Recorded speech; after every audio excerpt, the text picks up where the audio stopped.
Good afternoon. Thank you for stopping by. And here is wishing all of you a Merry Christmas and a very Happy New Year. Let the Lord bless you with health, wealth, and prosperity. Having said so, today's discussion is about three or about four questions that I get consistently asked of by leaders across a wide variety of industries, irrespective of the sizes. The first question is, what should my digital strategy be? The follow-up question is, what kind of investment should I make on digital? Should I be doing what the others are doing? And the third is, how should I design my digital transformation efforts? At what sequence? Now, to all of them, my response is and has been that you are putting the cart way before the horse. And in today's presentation, in this today's shoot, I'm going to talk about the fundamentals of strategy and what elements of strategy that you need to consider while you are integrating digital technologies within your strategic thinking and your strategic programs. With that, let us kind of move to the presentation.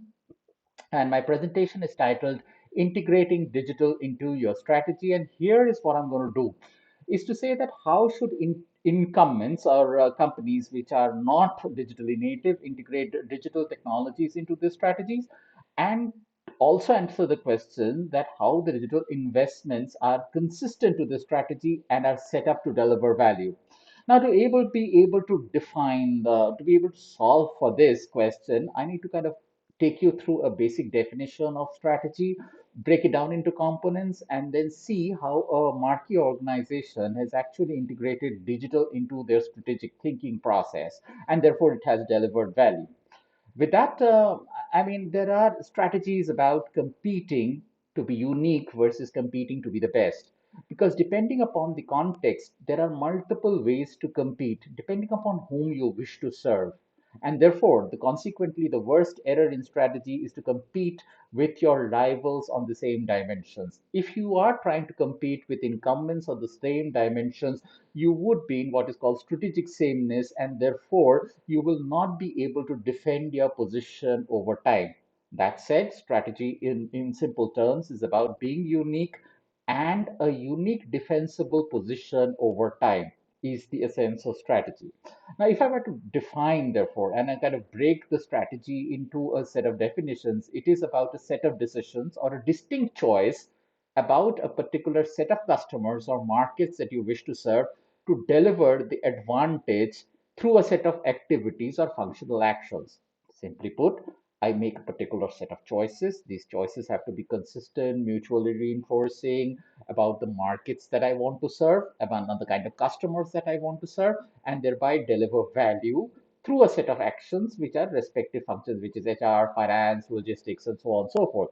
Now, the decisions that I take have to be naturally consistent. For instance, McDonald's. Now, McDonald's is a quick serve restaurant. It goes for it's a mass market endeavor. Now, if McDonald's sets up, and it actually did, a premium burger, then the choice that it is making is inconsistent either into its market, and therefore its ability to deliver value for that particular product is going to come down. And as a result of it, the premium burgers in McDonald's did not fly.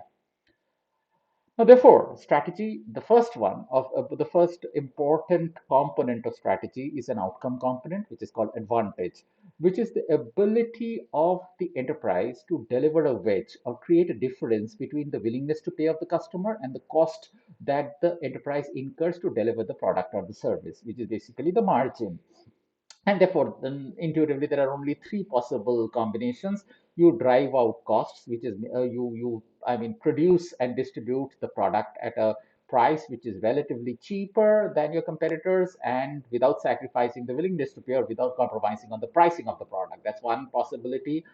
The second one is increasing, the willingness to pay or increasing the price points in which you're going to sell the product without incurring additional costs. And the third one, which is ideal, increase both. Now, which rarely happens. The second thing is scope. I mean, what kind of consumers are we targeting across what markets? For instance, a vernacular newspaper targets a limited set of customers and tries to drive incumbency to it. A bigger newspaper, which is a national newspaper, would not have a regional base of targeting, right?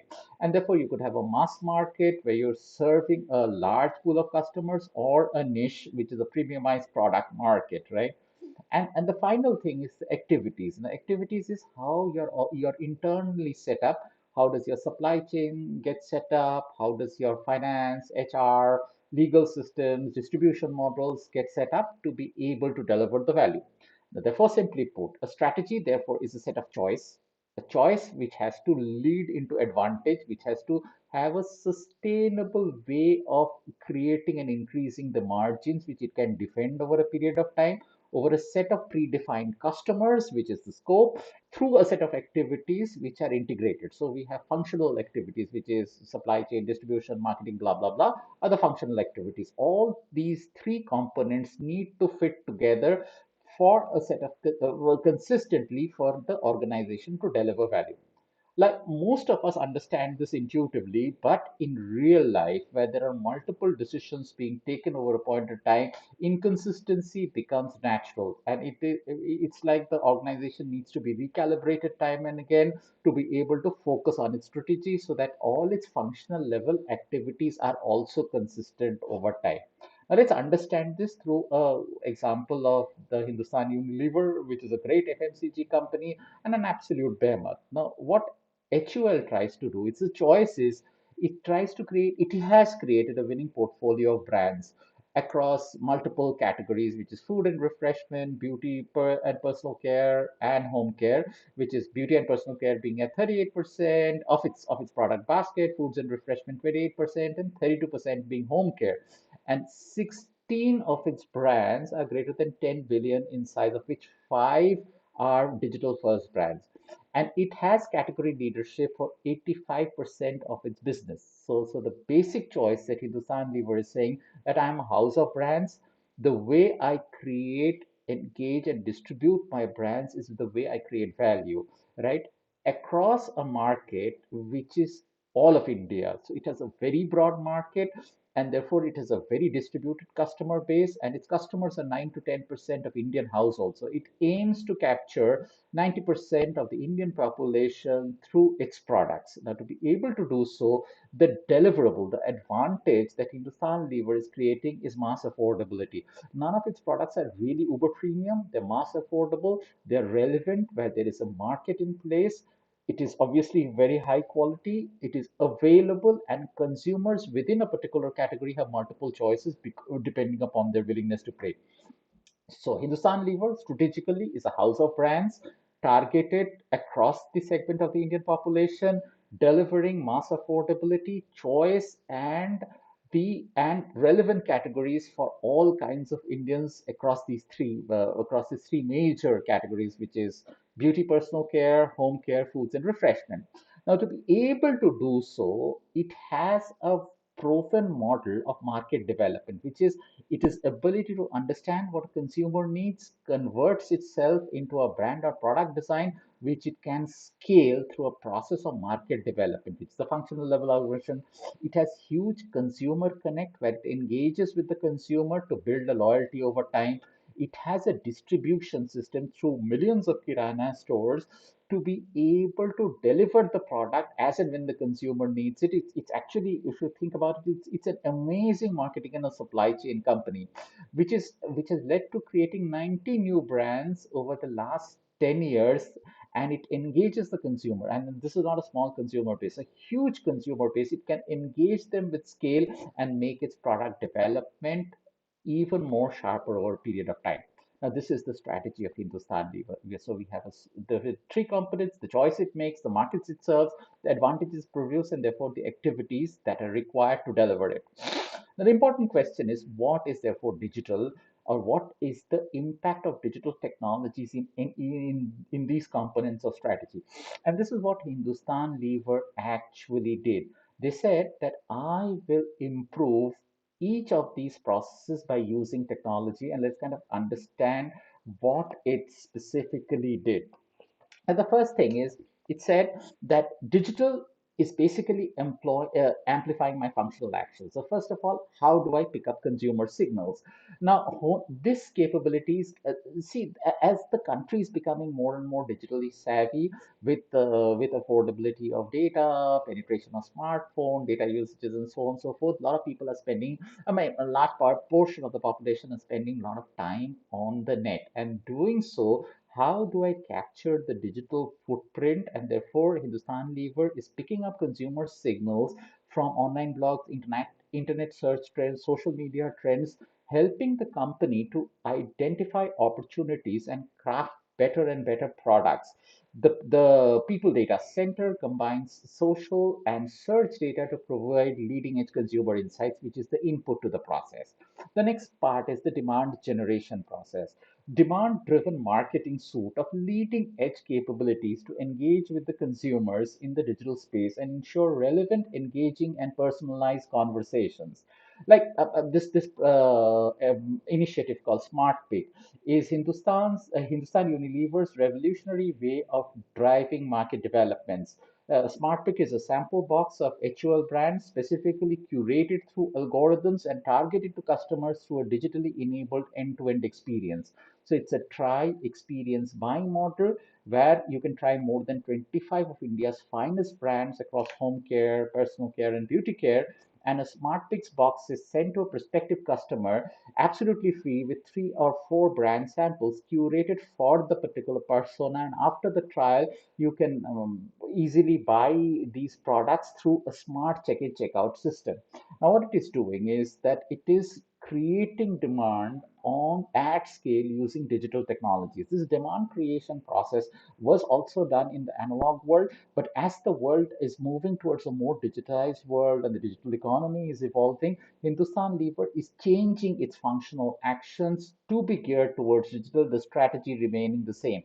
So the technology investment in smart picks and people data center are enablers to functional levers and not a fundamental change in the strategy. So there is, in this case, I dare say, nothing called a digital strategy, but digital technologies are used to amplify the strategy, the existing strategy. Now, the third important thing is kind of demand capture. Now, the classical way of demand capturing was through this Kirana store. Now, what Hindustan Lever has done is created a connected store program, which is a brand agnostic platform where the kiranas can actually pick up what the consumer needs and send it back to the country through the Shikhar and Svantham programs, which therefore gives a hassle-free way of capturing demand and passing on the demand to the manufacturing center so that the fulfillment process also becomes I mean, the fulfillment process is improved.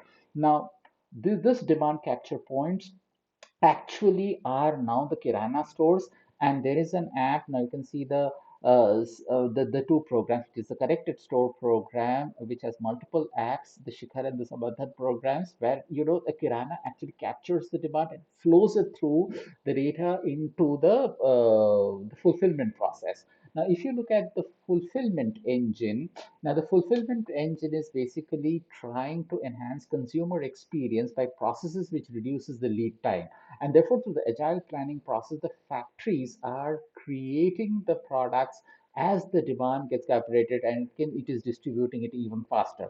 Classically, this was done through a paper and pen process where the demand generation was modeled through an SNOP process. Now, this whole thing, there would be an information gap and a time lag and supply chain gaps in this place, which is now becoming real time. Now, the Shikhar and Samadhan apps are capturing the data, and not only are they capturing the data, flowing the data through the connected stores program. So the connected store program is a complete ecosystem across shoppers, stores, retailers, catering to demand generation, demand capture, and thereafter demand fulfillment in autonomous world. So as a result of which, Unilever has a huge amount of data, curated data at a micro level that gets captured, which it needs to segment it, and therefore using AI, ML algorithms, I mean unsupervised algorithms, figure out what the consumers are wanting. Consequently, as a outcome of this process, it is developing new business models, which is, home delivery of ice creams through its partners to say that what kind of people need this ice cream, how do I home deliver it? And even a supply chain organization like HUL is disrupting itself by creating D2C models for premium range of products for Taj Mahal and Lakme, though the quantities right now might be small. The point that I'm trying to make is Hindustan Lever is very clear on its strategy, the choices it makes, the market it serves, and the advantage it drives. Now, it is amplifying the advantage using digital technology. And therefore, the digital strategy, if you may, for Hindustan Lever, Unilever is to amplify all the elements of the strategy which can be digitized. And in this particular case, from consumer engagement, consumer signal picking up to the factories, the entire value chain has been digitized. Now, the learning from there, to conclude, for most incumbents and people who are in position of incumbency, either through brands or the supply chain models, digital Digital amplifies our existing strategy by leveraging data and insight to understand, engage, and satisfy your customers better. So you need to capture data, step one, as a tactical activity, but have a data asset to understand what your consumers are wanting, and therefore also look at combination of technologies to improve internal operations, which is make the factories of the future, IoTization, making it faster, order procurement, the SNOP process. How do I digitize it? This is the second part, and use consumer preferences. The consumers are changing because of the digital natives. How do D2C models come up? Like Hindustan Lever is experimenting with D2C using the same data and infrastructure, right? So the point here is that it is about understanding your consumer and how do you use technology to understand the consumer and work backwards to say that what am I offering the customer right now and the customer of the future, and how do I bridge the gap using technology. It is not about being digital, is not about copying industry use cases. Now this is a standard behavior of people which is saying that it has happened, so this kind of a use case has happened in some other place, why can't I use it back? While there might be value at some level, but every company has to be unique to sustain its moat or its position, and uniqueness can only come from specificity and not broad brush generalizations. Now, having said so, this is a kind of a very small effort to explain how digital gets integrated to your strategy. However, if you're a digital native, the equations are completely different. Hope you liked it and enjoyed the video, and thanks for watching, and see you soon next time. Bye bye.